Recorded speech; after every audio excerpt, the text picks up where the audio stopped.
Hello dear students. Today we will discuss about the limitations of electromagnetic wave theory.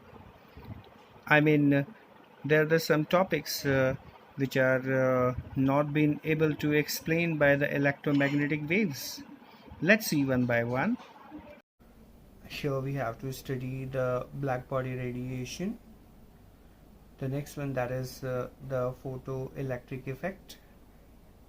Third, the variation of the heat capacity of the solids as a function of temperature.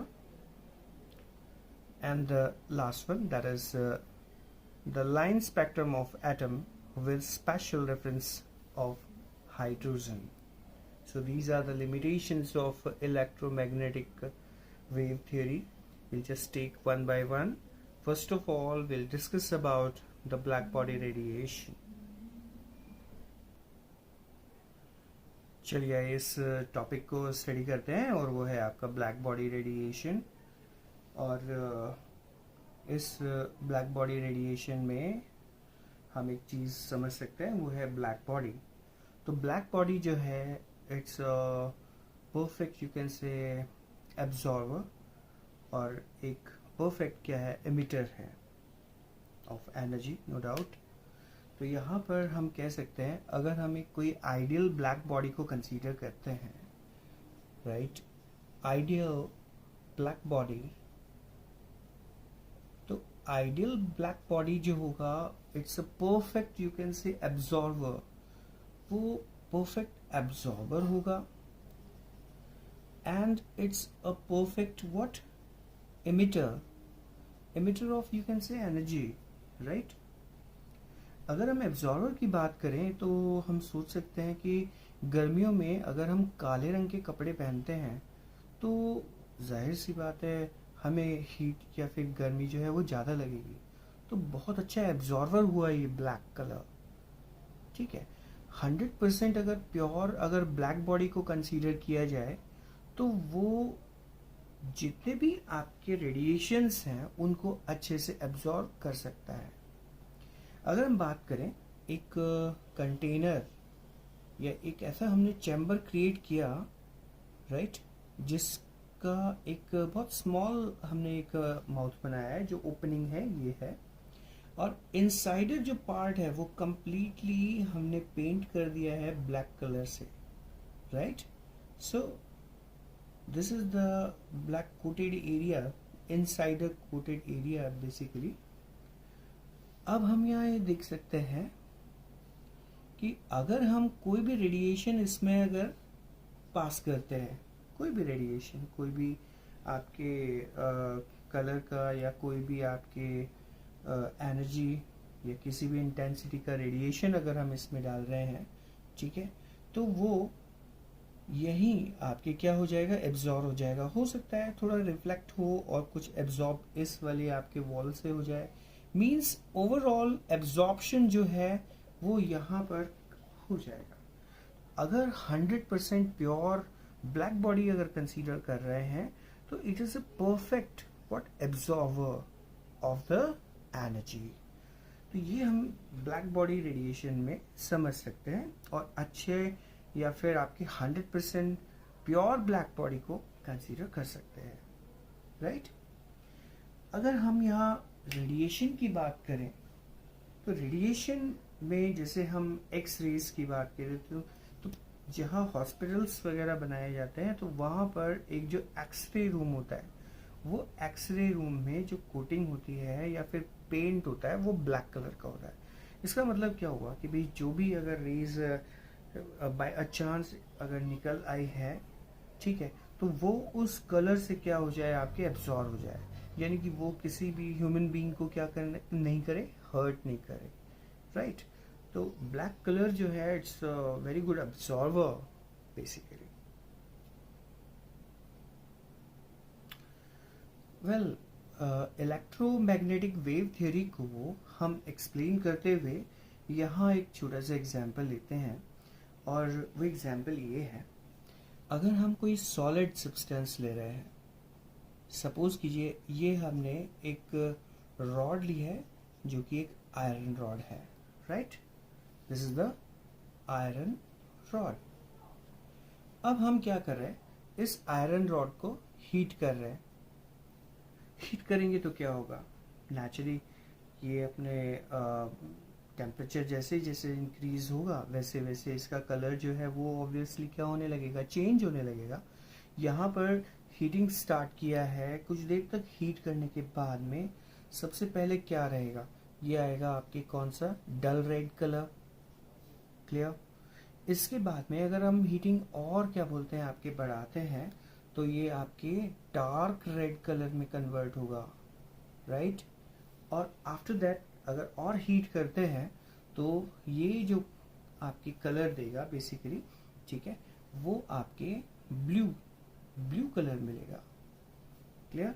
इसका मतलब क्या हुआ, as the temperature increases, अगर हम temperature को increase कर रहे हैं तो यहाँ पर अलग कलर के क्या, यस, आपको इंटेंसिटी मिल रही है।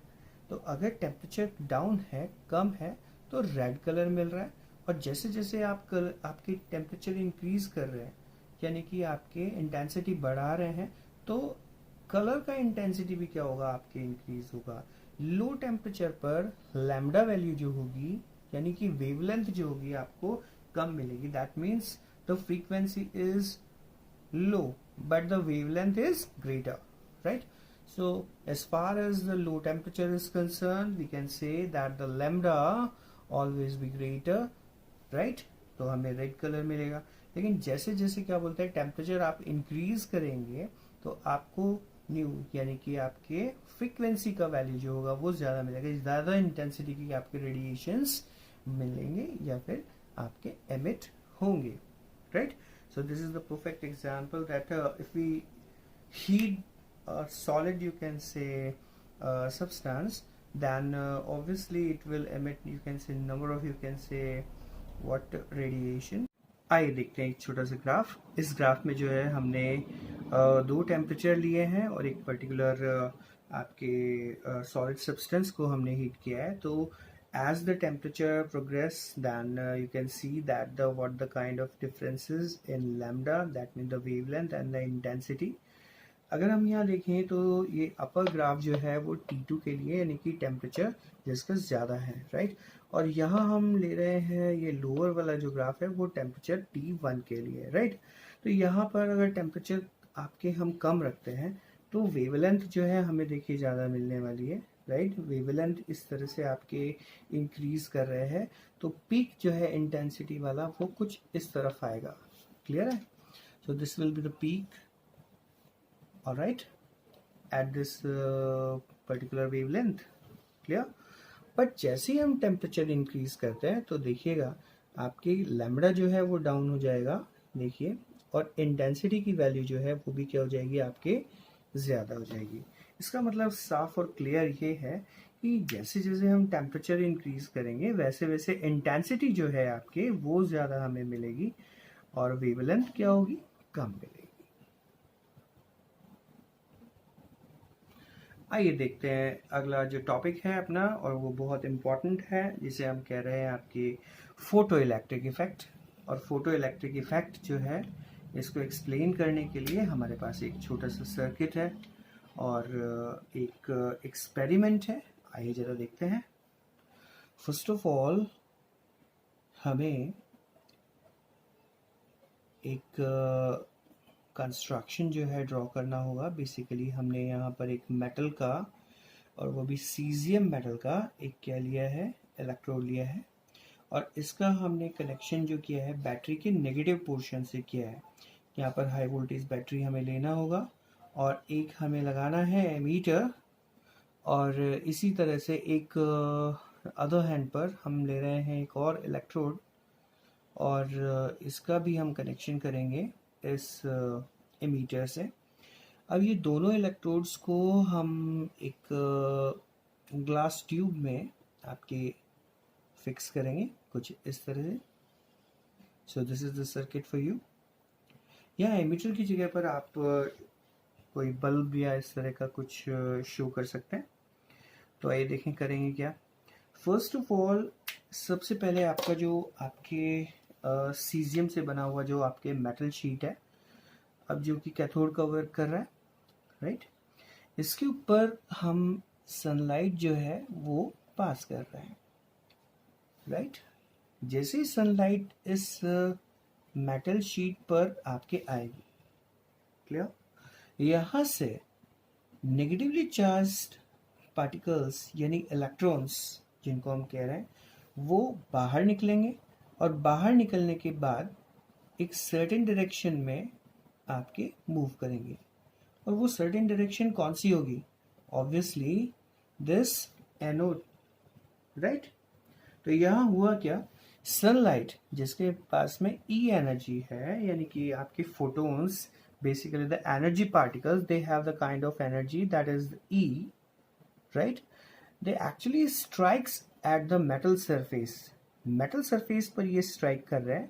Then by the striking of the these you can say energy particles, some kind of you can say negatively charged particle which has been called what electrons are out from this area, this cathode, and obviously they moves in a certain direction. अब जाहिर सी बात है electrons जब निकल के आएंगे they will make a complete circuit, और जब सर्किट कंप्लीट हो जाएगा तो यहाँ पर आपका जो एमीटर है कोई ना कोई आपके डिफ्लेक्शन शो करेगा। इट मीन्स हुआ क्या, यहाँ पर इलेक्ट्रॉन्स का डायरेक्शन आपके आ गया ये वाला, क्लियर है। अब इलेक्ट्रॉन्स निकले और निकलने के बाद में एक सर्टेन डायरेक्शन में मूव हुए हैं, ठीक है।